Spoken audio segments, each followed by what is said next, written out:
He looked me straight in the eye and said, "So, what is it you do exactly? You're not one of those warehouse guys, right?"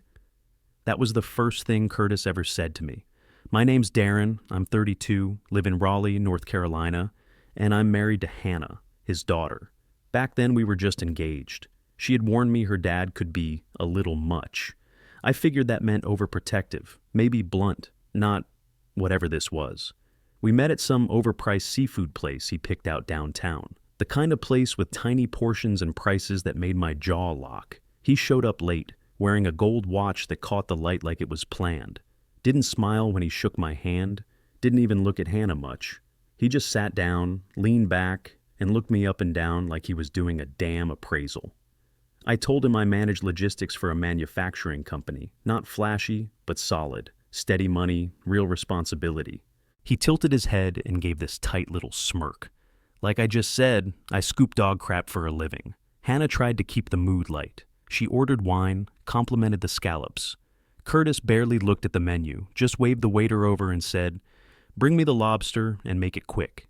He spent most of dinner talking about his app, some investment tracker thing he made a few years back.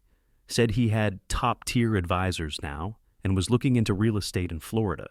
He dropped names like they were coins. I kept nodding, biting my tongue. I could tell this guy didn't want to get to know me. He just wanted to figure out how far below his daughter I was.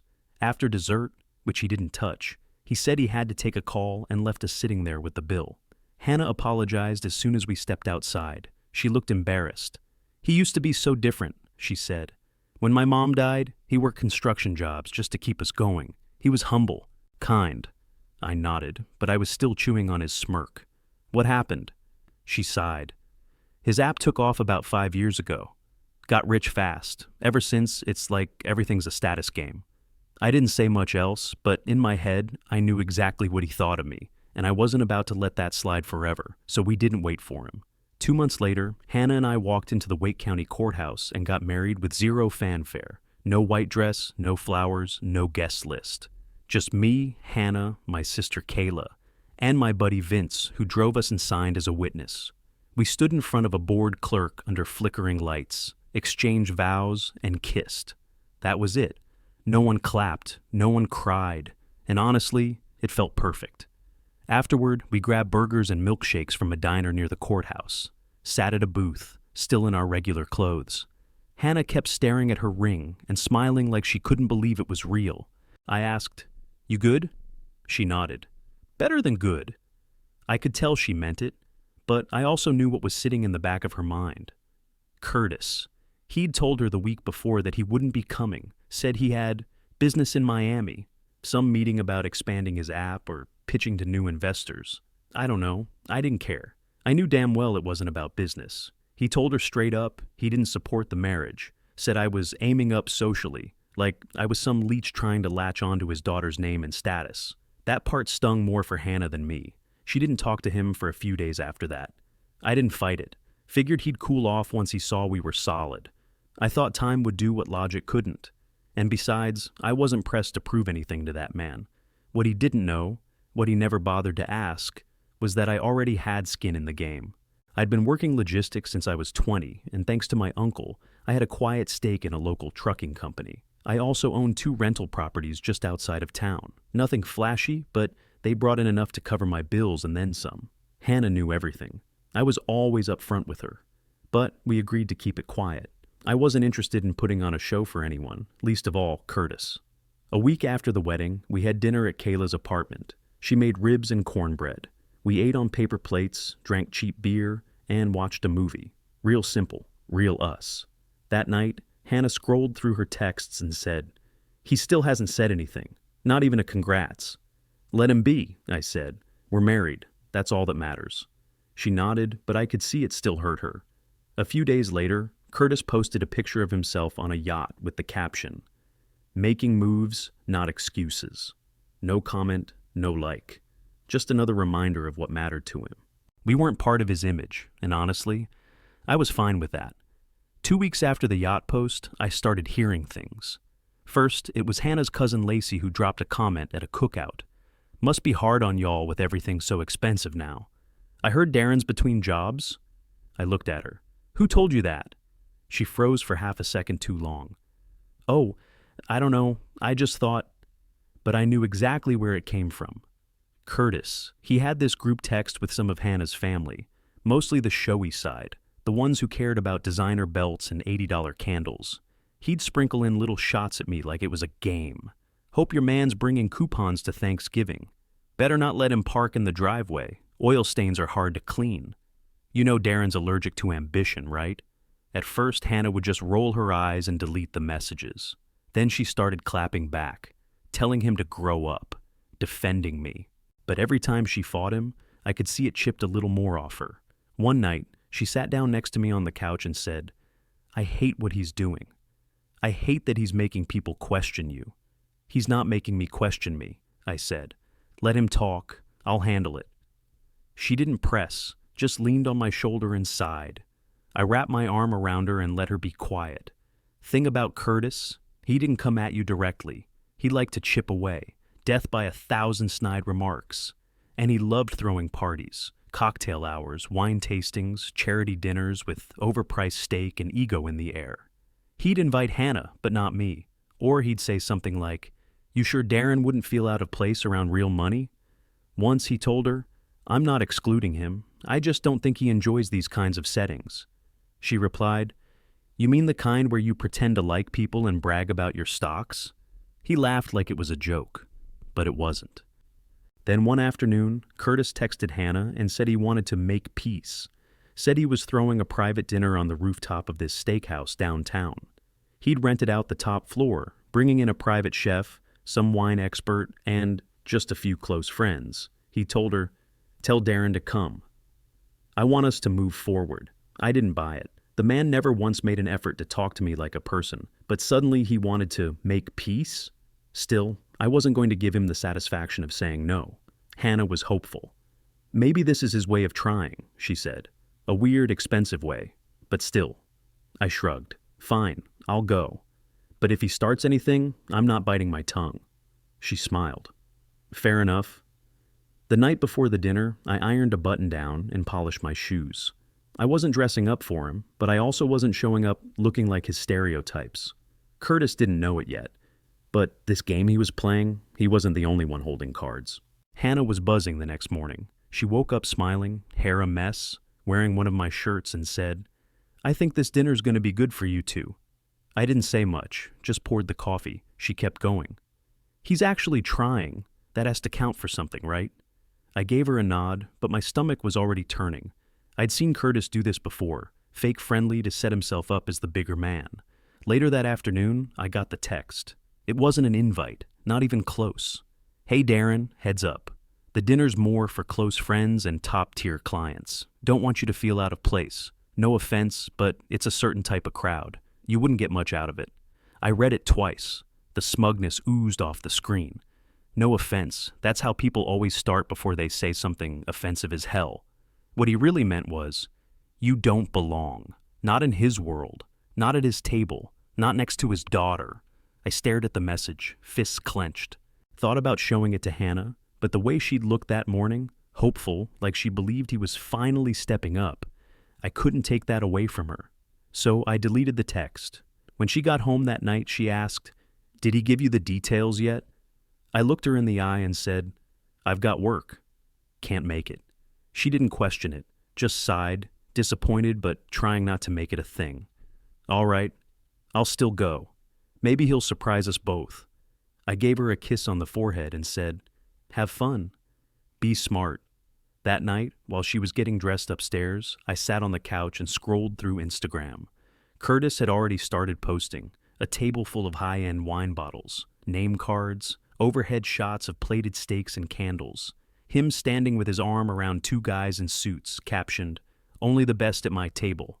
Another one, Work hard, win big, no time for small minds. He didn't tag Hannah in a single post, not even a group shot with her. She was just background noise. I screenshotted everything. When she got home a few hours later, she looked drained, said the dinner was fine, told me he mostly talked to his friends, didn't really say much to her, and left early to take a business call. I nodded, told her I hoped she at least got a good meal out of it, but in my head, I'd already moved past the anger. He wasn't just playing games anymore. He was making it public now, trying to humiliate me from behind a screen, acting like I didn't see it. And that was the last time I let him control the narrative. Right around midnight, my phone buzzed. It was my cousin Eli, who I hadn't talked to in about a week. All he said was, "Yo, you're not going to believe who's in my restaurant right now." I texted back, "If it's Curtis, go ahead and send the bill to hell." Then he sent the first picture. Curtis, grinning like a damn senator, sitting at the head of the big private table on the rooftop. The exact table I helped fund 2 years ago when Eli expanded the steakhouse. Oak and iron, right in downtown Raleigh. Best dry-aged ribeye in the state. Eli runs the place, but I got skin in the game, quietly, on purpose. Curtis never knew.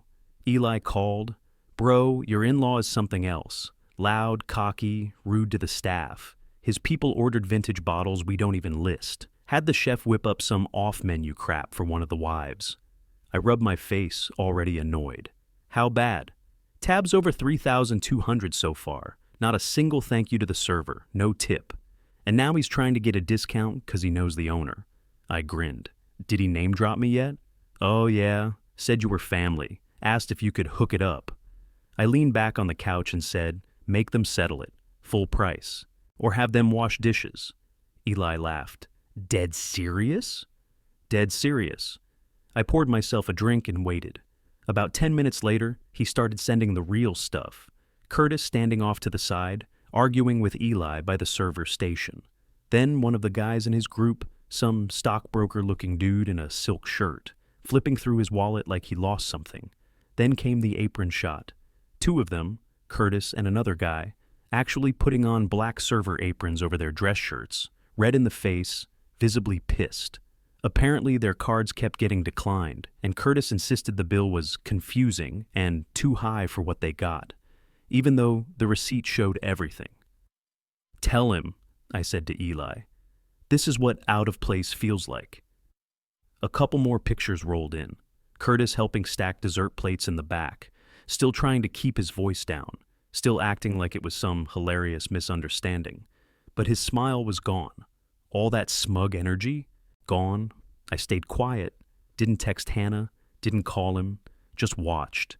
Eli finally called again around 1:30. They covered it, left a $100 tip out of guilt. "Should have made them mop the floor," he laughed. "You're cold, man." "Not cold," I said, "just done playing nice."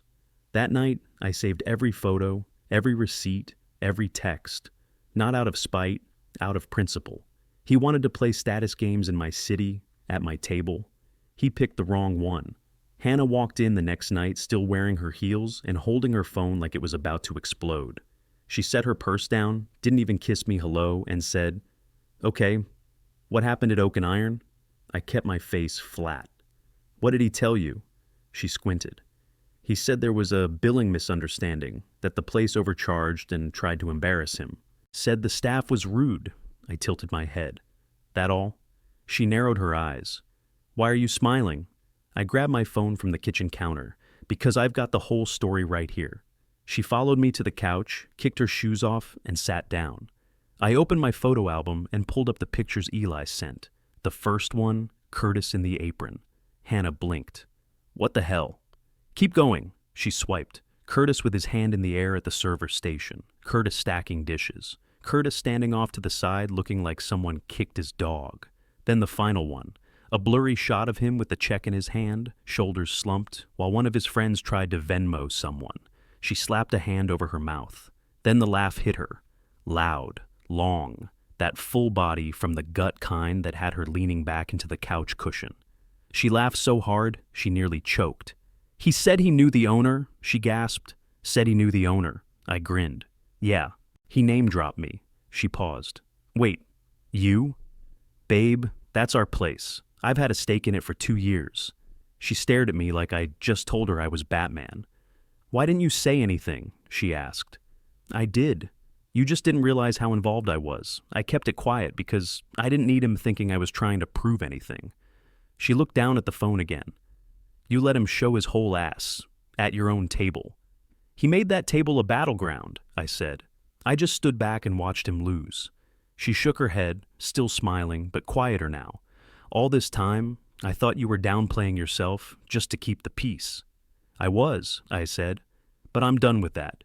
He wanted to drag my name through his little wine club? Fine. But he's not the only one who can play subtle. She got up, grabbed a glass of water, and leaned against the counter. You realize you might have just flipped the power dynamic in one night. Not my goal, but I'm not mad about it. She took a sip, then looked at me dead on. Time to stop hiding it. You've been carrying yourself like you're beneath him. But you're not. You never were. I nodded. Then maybe it's time he sees that too. The next morning, Curtis did exactly what I expected him to do. He spun it. He got ahead of the photos and started calling people, his cousins, some family friends, even Hannah's aunt on her mom's side. Said there'd been some billing scam at the restaurant. Claimed the staff were rude, the service was slow, and they tried to publicly humiliate him over a made-up tab. Said the owner was some arrogant kid with a chip on his shoulder. Didn't name me, of course, but the lies were loud. Hannah got wind of it from her cousin Brian, who texted her, "Hey, is your dad okay? He said he got ambushed at some shady place downtown." She showed me the text, then tossed her phone on the couch. That's it. I'm done. She marched upstairs, threw on jeans and a hoodie, grabbed her keys, and said, "I'm going to his place. You want me to come?" "No, he needs to hear it from me." I didn't argue, just handed her my phone with the screenshots. "You'll want these?" She nodded. "Trust me, I'm not going there to be polite." She came back an hour and a half later, still fuming, but calmer in that way, where the storm had already hit and wrecked the house. I was in the kitchen when she walked in. "Well?" I asked. "He tried to lie again," she said, pulling off her hoodie. Said the owner was disrespectful, the waitstaff had it out for him. Said someone must have leaked false photos to damage his reputation. I raised an eyebrow. "So I'm deep state now?" She cracked a small smile, then shook her head. I laid it all out, showed him the pictures, the bill, the texts, reminded him that the only reason he even got a reservation at that table was because of you. I leaned against the counter. What did he say to that? At first, just sat there quiet. Then he muttered some crap about it being a miscommunication. Said he didn't mean to disrespect you. I scoffed. He meant every damn word, every time. "I know," she said. So I asked him flat out, "Why didn't he think you were good enough, even after everything? You never tried to one-up him. You never rubbed anything in his face. So, what was his excuse?" I could tell from her eyes that the answer stuck with her. He just looked at me and said, "I just wanted better for you." I blinked. "Better?" She nodded. So I told him, "He is better, and you've been too blind and proud to see it." I stayed quiet for a second. I wanted to ask if he pushed back, tried to defend himself, but I knew Curtis. Once cornered, he just gets quiet and waits for the moment to pass. "Then I left," she said, "and I told him not to call me until he figured out how to respect my husband." She walked over and wrapped her arms around me from behind. "He doesn't get to tear you down and play victim." I turned and kissed her on the forehead. "He call me yet?" She nodded toward my phone on the counter. Twice. I didn't answer. I picked it up, saw his name sitting in my missed calls, and hit silence. Then blocked the number. Curtis had all the chances in the world to meet me halfway. He just kept walking the other direction. About a week later, Hannah got the message. We were having breakfast, eggs, toast, nothing fancy, when her phone buzzed. She looked at it, went quiet, and slid it across the table toward me. It was from Curtis. "Hey, I could really use your help. One of my big investments crashed and I'm in a tight spot. Just need a little support until things bounce back. Can we talk?" I sipped my coffee and pushed the phone back toward her. "What do you want to do?" She hesitated. "I don't know. It's pathetic. A month ago, he was showing off like he owned half the East Coast, and now he's begging." I shrugged. "Up to you. Just don't expect me to back him." She looked at me like she needed me to say more, but I didn't. I meant what I said. He'd burned through his chances. I wasn't throwing him a life raft just because he finally slipped. A few hours later, he sent another message, then another. Different tone this time, less desperate, more manipulative. "I raised you alone. This is how you repay me? I was there when no one else was. I sacrificed everything for you. He's turning you against your own blood." Hannah read them out loud, each one with more disgust than the last. By the fifth one, she stood up, grabbed her phone, and called him. "You don't get to guilt me," she said. "You're not entitled to our money just because we have it." She paused, listening, then shook her head. "No, Curtis, this isn't about loyalty. You trashed my husband every chance you got. You made him feel small, lied to my face, and now you want help because you can't handle the consequences of your own ego?" Whatever he said next didn't matter. She hung up mid-sentence. That was the last time either of us spoke to him. No calls, no texts, no explanations. We moved on. I put more money into the business, expanding into a second location with Eli. A bigger space, closer to the interstate, smart traffic, better logistics. Hannah stepped in and started managing day-to-day while I handled the back end. She was a natural, organized, sharp, great with people. We didn't talk about Curtis much after that. If he came up, it was in passing. Just a name. Nothing personal. There was peace in the silence. Not the kind that's quiet out of fear, but the kind you earn when you finally stop chasing approval that was never coming. About 3 weeks after the last call from Curtis, Hannah came out of the bathroom holding a little white stick, eyes wide, hand shaking just a bit. "We're pregnant," she said. I froze. Not because I was scared, but because everything in my brain suddenly clicked into place. This wasn't just about surviving anymore. This was about building. She smiled, nervous but glowing. I pulled her in and held her like the floor might drop. Everything changed after that. The way I worked, the way we planned, the way we looked at the future. It wasn't just about getting ahead. It was about doing it right. We didn't post anything, didn't do a gender reveal, didn't send out mass texts, just told Kayla and a few close friends. We wanted to keep it quiet, ours. But of course Curtis found out anyway. He started emailing again. Subject lines like, "Let's be adults," or "Don't keep my grandchild from me." Inside the emails, same old crap, calling me kid, telling me not to let pride get in the way of family. One line actually said, "A child needs legacy, stability, resources." Like, this baby was a startup pitch. We never replied. He doesn't get it. He never did. Our kid won't grow up thinking flash means success. They won't learn to measure love by price tags or power by who talks the loudest. They will learn that showing up matters more than showing off. And if Curtis ever wants to be part of that, he better come with more than a damn bank statement. For now, it's just us. And that's more than enough.